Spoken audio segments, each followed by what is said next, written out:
Cherry जो है वो चित्राल की सौगात माना जाता है। ऐसे तो हम भी यहाँ चित्राल आए थे दोस्तों के साथ, तो चेरी इस वक्त तोड़ी है और ट्राई करें कि खाए, कुछ खट्टी है कुछ मीठी है, एंजॉय करिए चेरी के साथ। अगर आप चित्राल आते हैं तो पहले इन्वायरमेंट का ख्याल रखिए, क्योंकि अगर आप इन्वायरमेंट का ख्याल नहीं रखेंगे तो ये चेरी या दीगर जो यहाँ पे फ्रूट्स होते हैं वो नहीं होंगे। तो आप यहाँ आए फैमिली के साथ, एंजॉय करिए, चेरीज़ खाए।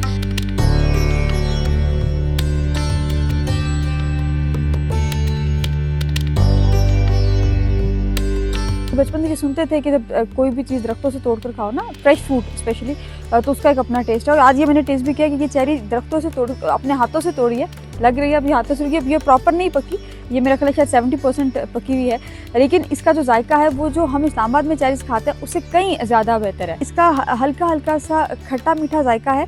जो इस्लामाबाद में होती है ना वो बिल्कुल मैरून टाइप सी होती हैं और वो मीठी, ज़्यादा मीठी होती हैं, तो वो आर्टिफिशियल चेरीज़ आप उनको कह सकते हैं। लेकिन ये ओरिजिनल चेरी मेरे हाथ में, तो जो इस्लामाबाद वाले हैं उनको मैं कहूँगी कि जब भी चित्राल आएँ तो इस तरह की जो चेरीज़ है ना वो लाजमी ट्राई करके जाए। आपको फ़र्क पता चलेगा कि ओरिजिनल चेरीज़ और जो आर्टिफिशियल चेरी इस्लामाबाद में हम खाते हैं उसमें फ़र्क क्या होता है।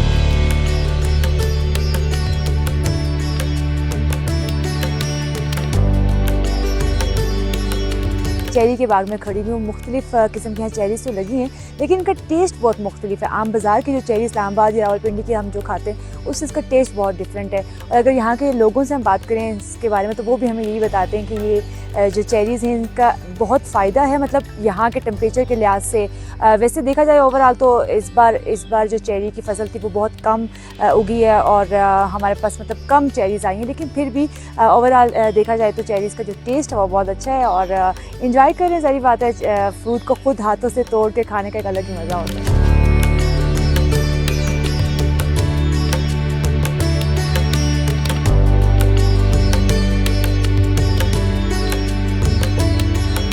मैं कहती हूँ कि जब भी अपने बच्चों के साथ, फैमिली के साथ यहाँ पे लोग आते हैं तो अपने बच्चों को इन एक्टिविटीज़ में ज़रूर इन्वॉल्व करें कि खुद दरख्तों से मतलब तोड़ के खाएं, ताकि उनके अंदर दरख्त उगाने का, फ्रूट उगाने का एक रुझान पैदा हो।